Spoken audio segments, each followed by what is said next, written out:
after that before we break up for the Sunday session. After that, who wants the first question of the live section? Gavin, please. Thank you. After Stephen, we'll start with one of the absentees, Aaron Connolly. Was that a selection issue on your part, or is it an injury? No, I went to Leicester last week to watch Aaron play. Actually, Aaron and Shane Duffy play for Brighton against Leicester in the Carabao Cup. He played. It was great to see him get 90 minutes in because he's not had that quite often over the last fair period of his career. But to be honest with you, he's had a heel issue since then. He missed the league game last week. He hasn't trained at all. He's unable to train at the moment. So on that basis, he's been left out. So it's injury, right? Yeah, it is. Yeah. There's a little bit of there's kind of a contradiction then, because Graham Potter is doing an interview for his press conference at the moment, and he implied that it was a selection issue and says that Aaron will respect your decision. Yeah, that was quick. No, listen, I spoke to Graham midweek. Good relation with Graham, and I think he hasn't been training for Brighton, so he hasn't been able to train. Okay. So I spoke to Aaron yesterday myself, and we both decided he didn't feel he was really right. Yeah. He hasn't been training. He didn't feel he was right. Although technically he could possibly be available next Thursday for selection, but he hasn't been able to train, or he hasn't been training at all. So he feels sore. Okay, just to briefly change tack, if you don't mind. Your former assistant has moved into League of Ireland management. Have you, did Jamie ring you for any words of advice or anything before he took the post? No, he didn't. But he's in contact, frequently before all the internationals. He always sends best wishes, and delighted for him. I wish him well with Shelbourne. Obviously, their club have just got promoted, and Ian Morris and Alan Reynolds did a great job getting them promoted, but they've got a full-time CEO and they've got a full-time technical director, and Damien in as manager full-time, and so it's good to see, and it's good for Irish football being involved in the league, and he's a lot to offer, and sincerely wish him well. Yeah. Would you have any advice here? I won't forgive him. I think he'll go and enjoy it. I think he has to go. He's a really good professional, and he will work hard regardless. So I think he'll go and enjoy it. Next question, guys. Any more questions in the live section, Paul? Sorry, just on just what you're talking about. We were talking to him yesterday. He's got high standards for certain things. Could he find it frustrating in the League of Ireland at times? Do you think?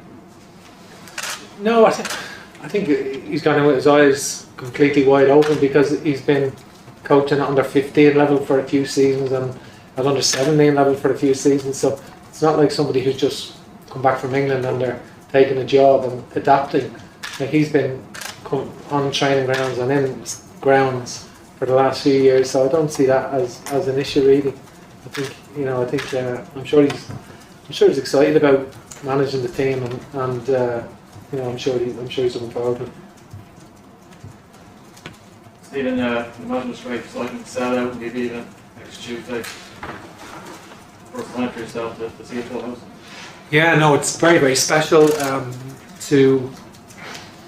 that. I think obviously my first games, obviously as manager, was just over a year ago, that previous September, and we had that long period of nobody had any games, and it's we'd obviously have capacity for recent games, Azerbaijan at home and Serbia and Qatar, and the atmosphere was tremendous in all of the games, even with 25,000. The support was magnificent for the games, and really helped us against Serbia, cheering the team on to get that equaliser, which was terrific. And I think in the last game, obviously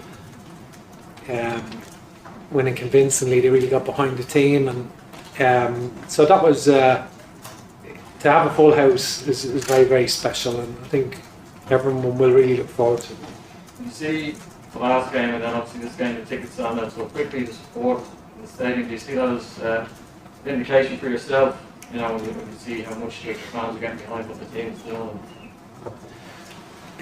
No, I don't really see it as an indication for myself. But I do think that there's huge interest around the country, and that's even when we were losing games. I was feeling that around the country. Like I felt like we've given, apart from mentioning Aaron Connolly and other players like that, who is not in the 15 players have come in, and 14 their competitive international debut, and then Nathan Collins played in the last one. So we've had a whole it's unprecedented in the history of football in Ireland to have that many players come through in one calendar year into the senior international team. In fact, it's unprecedented in most countries.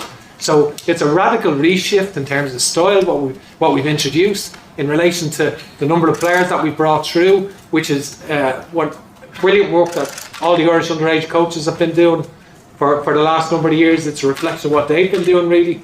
And you know, I think that's people are excited by that, and you know, obviously I think there's traditional Irish support anyway, and the Irish support is always, it's not just because I came in over the last year, they always support the Irish team and they're loyal to the Irish team, and it's been loads of terrific managers, loads of terrific teams over the years who have great respect for, and it's, you know, so, but what I will say is that there is huge excitement about the team, regardless. I know Portugal, probably this Portuguese team might sell out in any year, there's no doubt about that, but I feel if we were playing Luxembourg at home we'd sell out, you know, because there is that kind of level of interest at the moment, and you know, I do feel that people are interested. You know, we're not perfect, you know, we're still emerging. We've gone for a period of not scoring goals to scoring 14 goals in the last 7 games, and now we look like creating a lot of chances in the games, games are spread throughout goals are spread throughout the team. So it's an exciting period of development and players getting better and the team evolving, and you know, we've got 2 games over the window, so we're looking forward to it. And just one on the squad, which was Gavin, who Kenny close. I know he's with the under 21, but was he in your club or was he knocked on the door? We've been, you know, obviously I know Gavin's played for the under 21 level, he's having a very good season. Midfield area is very competitive at the moment. Obviously Alan Brown coming back in, he's played well last night, winning beating Bournemouth last night, and Jason Malumbi coming back in. So in that area as well, Jack Taylor hasn't made it, and he's been really good for Peterborough this year. So he's someone that has done really well. But Gavin's a player, of course. The under 21 games will be great for him, and and certainly he'll have every chance in the future. Any further questions in the live section? Yeah, Blackfest. Stephen, just on Cristiano Ronaldo, the threat that he can pose right up to the last minute. How can we mitigate against that or combat that? Yeah, you know, he's terrific. He's been a phenomenon, and the sheer volume of goals is simply incredible. But I don't think, even when he wasn't playing, recently they won 5-0, so they have players right throughout the squad who can, obviously players that even weren't in the squad the last time, like Ronaldo, Sanchez and Jared Felix come back in the squad, for example. So the players right throughout the team who they've obviously previous European champions, Nations League holders, and have all played in either the Champions League final or the Europa League final. So they have a very, very talented team, and but we're looking forward to that game, and we're very excited ourselves, and we make sure that we're ready. Hey, Stephen. Happy birthday, by the way. Trying to avoid that one. Yeah. Just on Aaron, if he was fit, would he be in your squad? Yeah, listen, I spoke to Aaron, and wanted to see where. Like, Aaron Connolly is one of our best attacking players.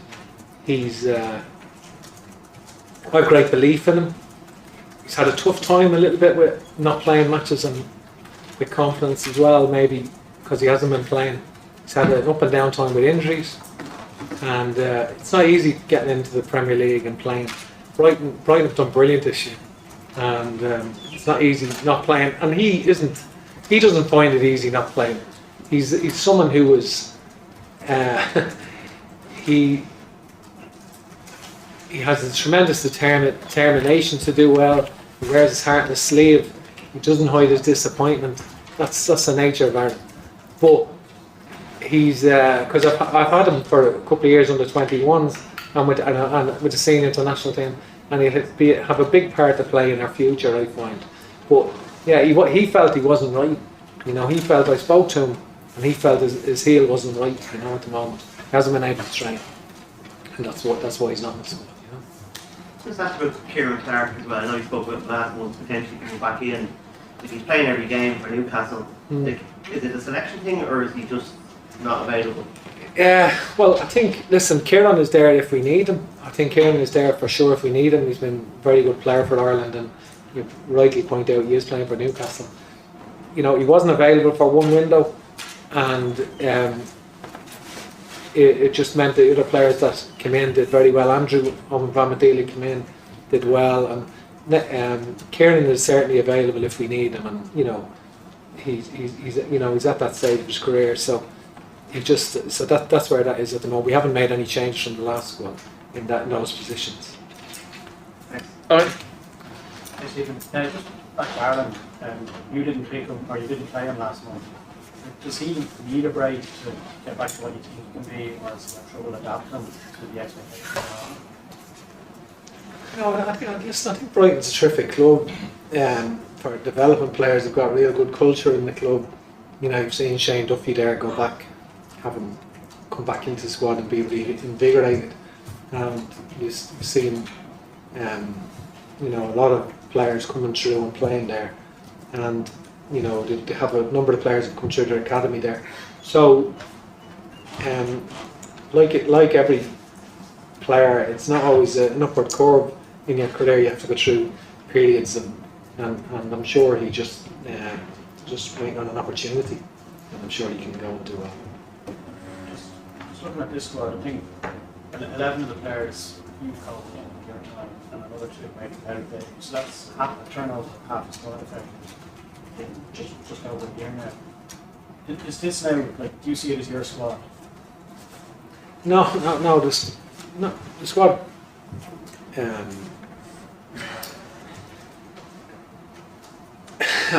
I don't see it as my, I don't see it as my squad. I think, it's not. No one's nailed on for their positions. I think form will dictate that over the years. Over the next few months, that can happen. You have to try and have a level of continuity. You can't just pick it on a whim. If someone gets 2 goals, you have to put them in.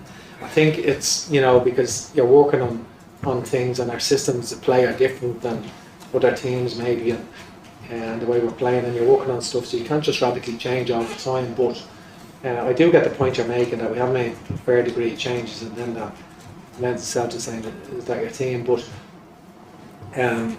obviously we brought Will Keane in because he's a little bit different than we've got.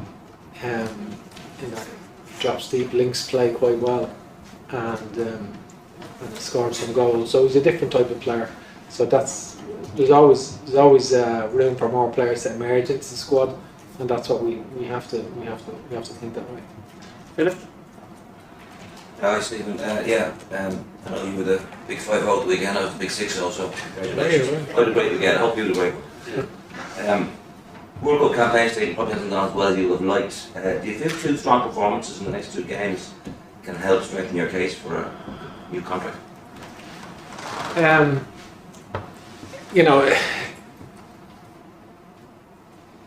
done the job the way I see fit. Like, I think it's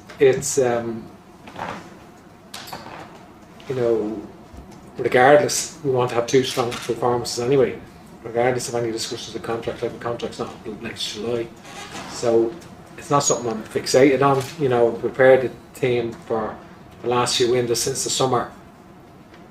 We had a really good camp in the summer, and we were able to work on a lot of stuff, and I feel the performances have been good in the last 2 windows, and we just want to bring that into this window. I know Portugal are a world-class team, we want to go and try and do well there, and we want to go and try and win in Luxembourg for sure. That's our ambition, and so that's where I see it. Just follow up here in front of mind. Brian Carefeld, he was left dangling, kept dangling with the FAI, and his contract was coming towards its end.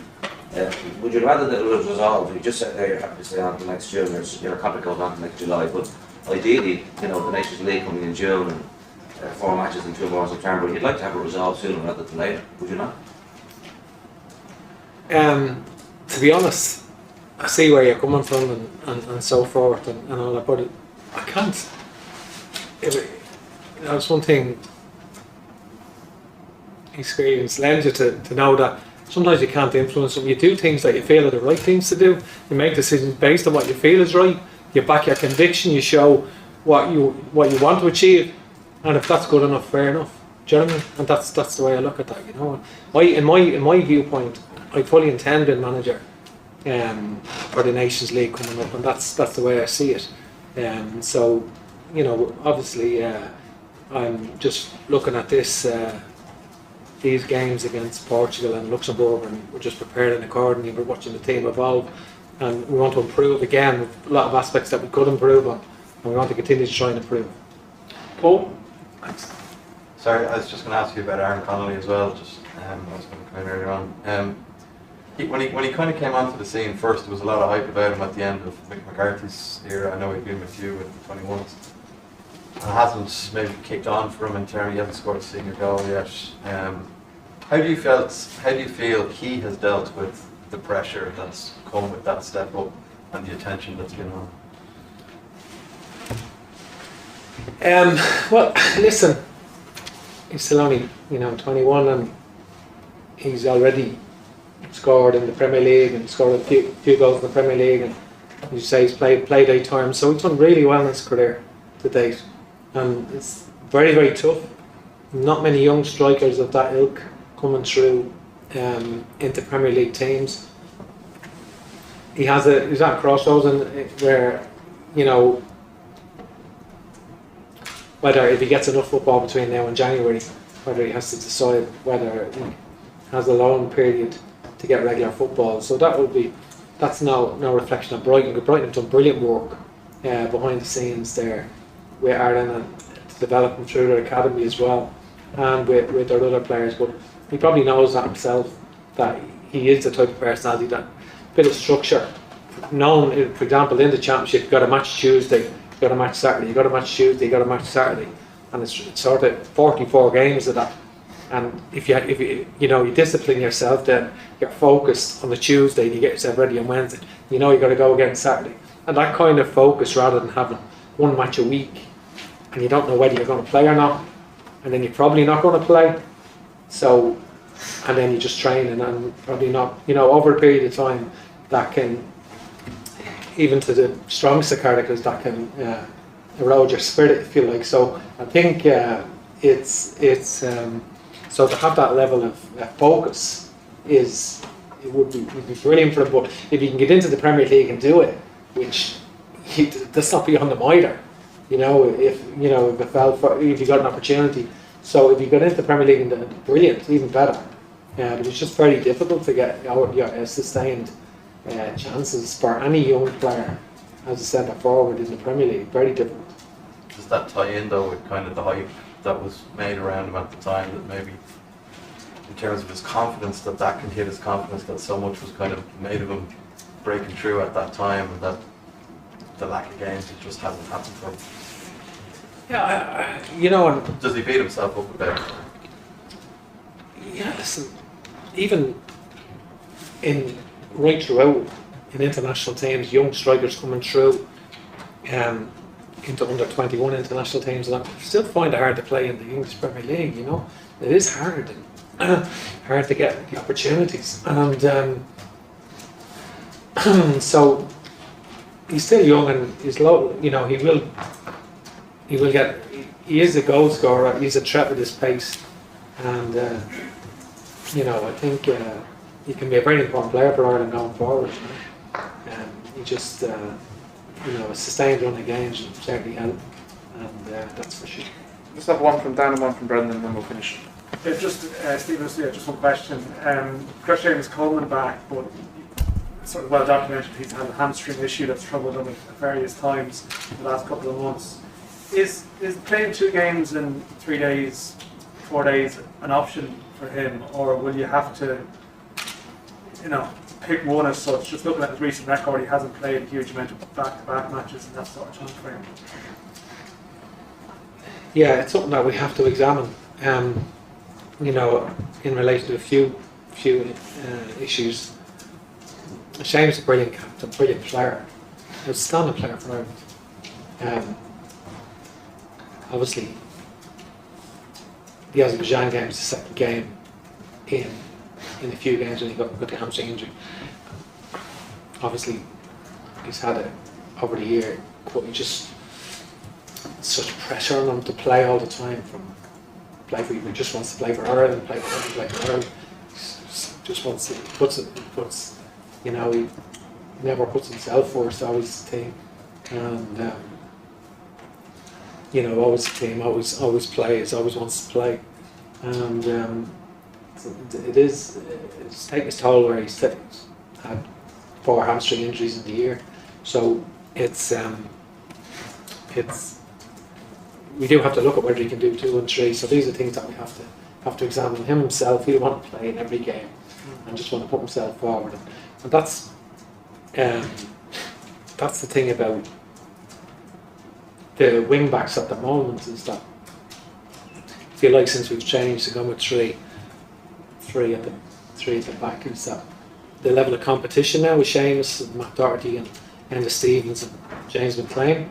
James was very good against Azerbaijan, was excellent. And to come in against Qatar was really good. And then Matt's played the previous game, Serbia, excellent on the 2 games, very good. So with Ryan Manning coming into the squad as well, so we have that element of competition. We did find that when we refreshed the team over 2 games in a few days, we did get benefits from that. And I know it's a friendly with Qatar and that, but obviously we made 5 changes in that game from Azerbaijan, and these are things that we're going to have to consider. Ideally, that kind of level of competition at wing back, we think that's really, I think it's really good standard, and we'd like to replicate that in every area of the park if we could. We don't have that level of competition of standard in every area, but in those areas we're pleased with the levels that we've got from the players, and it gives us real competition and the proper dilemmas, proper selection dilemmas, and we've got to consider how we manage that. Final question.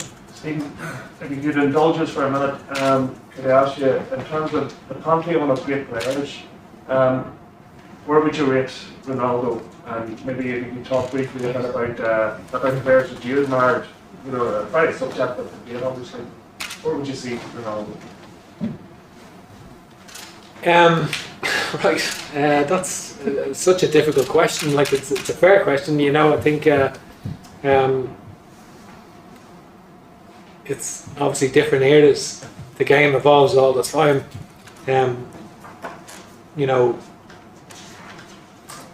It's amazing because sometimes when you speak about the team and the style, some people take that as a criticism of previous styles and and it's not even the intention that is the case. And like with players, like even for me in the last 3 years, football evolves so quickly, tactically, it's constantly evolving the game. And but someone like Ronaldo obviously transcends was able to be consistent nearly over 2 decades, which is incredible. But obviously, where he ranks amongst the greats, there's so many greats through different eras, and how can you say one's better than the other because of the different times? It's very difficult to say who's better. Pele, Maradona, Messi, Ronaldo, all these great players. So who's better than who? They're all amazing players. To rank them, it's a fun game to rank the players, or it's interesting, but it's very, very difficult to say one's better than the other based on the game itself. Like and I'm sure long before Pele, you know, all the great players before Pele, but the game itself, like what Maradona had to endure physically in every game, before the law changes on yellow cards and red cards, what he had to endure was, you know, the physical brutality he had to endure, that the changes in the laws based on how he was treated, Messi and Ronaldo have hugely benefited from that, and you know, they are protected now in a way, you know, that any sort of tackle of that nature is an automatic red card, and so you know, Ronaldo's evolved from being a winger at Sporting Lisbon to Manchester United, initially a right winger, then on the left, brilliant left winger, to being a prolific centre forward. Showed his time at Real Madrid, he played off the left as a second striker. Even in, you know, we can't be certain where he played against us because he's played the centre forward in the European Championships. But then, obviously, in the second half against us, he played narrow on the left with Andre Silva playing centre forward. And since Andre Silva's come in the team, obviously centre forward, they've actually scored a lot of goals recently. So he may not play as a centre forward against us. He might play narrow on the left as he plays sometimes. So where they can be difficult to pick up. So he obviously has an array of fast skill set, because most wingers never have the capacity to head the ball up crosses like, you know, the way he did to score the 2 goals against us. So that's it's a different threat now. The Ronaldo 36 is a different threat to the one of 26. Do you know what I mean? It's different threat, but nonetheless, he still has the capacity to score goals. Thanks, Steve. Okay, thanks guys. If the Sundays could just stay put on